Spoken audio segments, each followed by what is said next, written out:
other spices. Many spices, such as curcumin, for example, turmeric, is supposed to have anti-cancer, anti-inflammatory properties. I'd be curious what opinions you have pro or con about any of the other kinds of spices, rosemary, thyme, or have health benefits. The question is about the supposed curative properties or health properties of specific spices such as rosemary, cumin, you mentioned turmeric, that kind of thing. It's important to take a shift in perception at this point and to consider the concept that a substance can go into your body and actively perform a task of balancing your physiology or correcting any state within inside your body that is not what we call homeostatic, in balance. But that whole concept really is non-valid and does not hold any scientific truth. You could take a little piece of cumin, you could take a piece of turmeric, you could take a sprig of rosemary, and if you look at it, what you're looking at is simply raw materials that your body will either use for fuel or repair or building or synthesis of other substances. It is purely a raw material, and none of those substances have the capacity to go into your body and conduct healing processes. It simply is not how it works. If your body does not use it as a raw material, it will simply exert its efforts to get that stuff out of the system.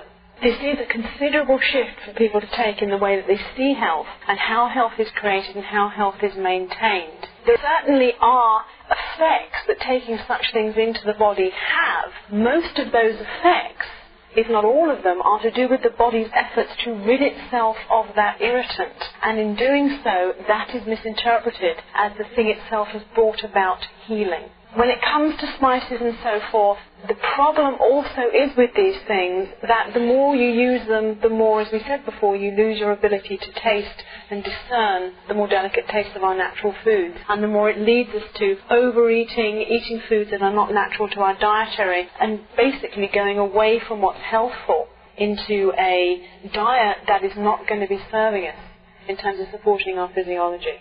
I'd like to add anything to that. I think it's really complete. There are many ways to look at it, and for me, from every angle, I keep coming up with the same answer. No, I would not give spices to an infant because it would not be nurturing to the infant, nor would it be nurturing to an adult. No, I could not make a meal out of any spice. I can imagine a meal of cumin would be a tough meal. Is there room for the use of such things in everyday cuisine?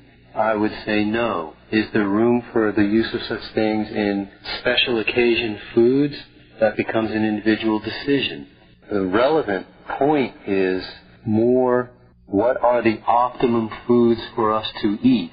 If we know that fruits and vegetables are the optimum foods for us to eat, they carry the most nutrition with the least toxicity of all foods that are available to us.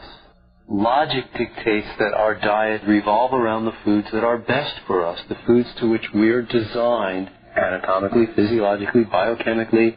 Those strictures are imposed upon us, and those foods should be and are a joy to eat.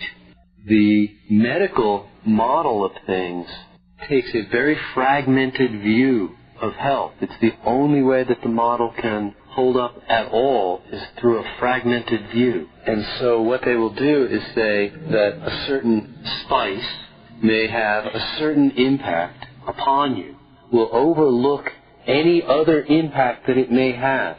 For instance, alcohol will lower blood pressure. So alcohol is good for you because most people have high blood pressure.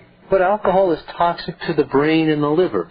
We're not going to mention that. We just won't go there. Cooking your tomato makes lycopenes more accessible. So we should cook our tomato, even though it makes thousands of other nutrients in the tomato less accessible. We won't look at that.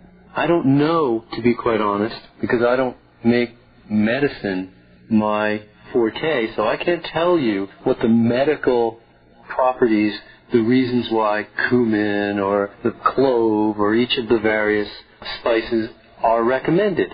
But they are always invariably recommended for the one thing they do, while we overlook the 50 or 100 other things that we would really rather not have them do, but they do that as well. This fragmented view of health is a dangerous view. It's a really dangerous view. I'm not a holistic practitioner.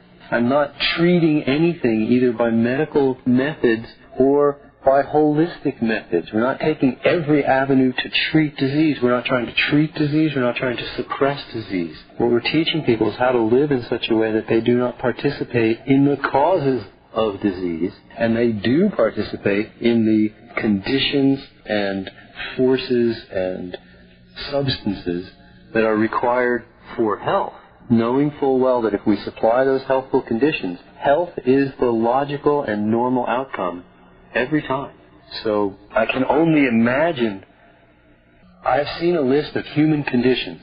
A list runs roughly 100,000 human conditions. Various symptoms, diseases, complexes, on through the range of human conditions. Can you imagine trying to eat the food to prevent this condition, and then the food to prevent the next condition, and then the food to prevent the next condition, and to get a balanced diet, and to make sure your nutrients are right, and to make sure you get enough protein, because that's a worry. And how could you possibly try to prevent all that stuff? You would literally go insane trying to prevent. Instead, if we just say, let's participate in healthy endeavors, let's cause health, literally, to happen. We don't cause it. It's simply the natural outcome.